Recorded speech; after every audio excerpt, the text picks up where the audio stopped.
Hi everyone, welcome back to our channel Prep Food. In the last few videos, I made you learn how to make grammar easy for you. Now, in this video, we will be taking up yet again another topic, that is prepositions.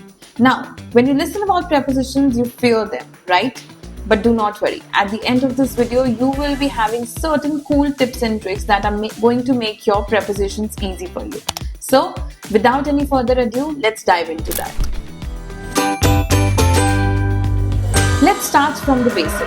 What is preposition? A preposition is a word that shows the relationship between a noun or pronoun and other words in a sentence. Now, think of a box. Everything a cat can do with a box is a preposition. The cat is in the box. The cat is on the box. The cat is under the box. The cat is behind the box. The cat is beside the box. If you can describe a movement, time or position by using small words, then they probably are your prepositions. Now, the types of prepositions and the trick to learn them. Let's go over them one by one. Now, the first one, preposition of place, where. Examples: on, in, under, above, behind, between, near, beside. Now, the second is preposition of time. There are three major prepositions for when you describe prepositions of time: at, on, and in. Now, the first one, at. At is used to describe smallest points of time. For example, at 5 o'clock in the evening, at 12 o'clock in the noon. On is used for specific days or dates. For example, on Mondays or on 1st of January 2025. In is used for denoting longer periods of time. For example, in 2025 or in winters. Now, the third type of prepositions are prepositions for directions or movement. For example, to, into, onto, out of, off, through, across, along. Now, the fourth type of prepositions are prepositions of cause, reason and purpose. For example, because of, due to, for, in order to. Now, the fifth type of prepositions are preposition of instrument or means. For example, by, with, via. For example, she traveled by a bus. The fruits are cut by a knife. Now, there are certain prepositions which you commonly confuse. For example, in, into, to, towards, on, onto, etc.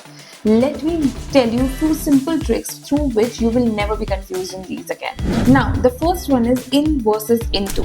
In is equal to inside, no movement. Into is equals to movement. For example, the ball is in the box. He jumped into the pool. So when you're describing any movement, you always use into. For example, he is walking into the building. But when something is inside a certain thing with no movement, you just use in. Now, the second is on versus upon. Now, on, it means something is placed on something. For example, the book is on the table. The regular usage of it. Upon is used for setting the tone as formal, old school or poetic. For example, once upon a time. The third one, at versus on versus in. Now, I already explained you in the previous part of this video. Let me repeat it again. At is used to denote the smallest point in time. For example, at 5 p.m., at 9:30 p.m. On is used to describe days or dates. For example, on Monday, on 12th of March. In is used to describe for a longer period of time. In 2025, in summers. Over versus above. Over is described to use movement or coverage. Above for a higher position, no touch. For example, the plane flew over the building, right? It is describing any movement of it. Above, for example, the painting is above sofa. There is no touch between the sofa and the painting. The fifth one, out versus out of. Out, generally not inside. Out of, from the inside. I am going out now. He is coming out of the building. Did you understand the difference between both of these sentences? The next one, to versus towards. To is used to describe a definite direction or you have a particular direction when you're pointing at. For example, I am going to school. Towards is used to describe a general directional form. For example, he moved towards the door. Now, a trick sentence to remember all the prepositions in one go. Carefully read this sentence. The cat jumped into the room at 5 p.m. landed on the couch, looked at me, and walked towards the window. Then it went out of the room. Now, you might hear certain prepositions that look like prepositions but they have other words with them. For example, in spite of, in front of, etc. Now, what are these prepositions? These type of prepositions are known as prepositional phrases. Do not worry, they are prepositions, but they do bring some extra phrases with them. For example, in front of, instead of, because of, on top of, due to, in spite of. For example, he sat in front of me.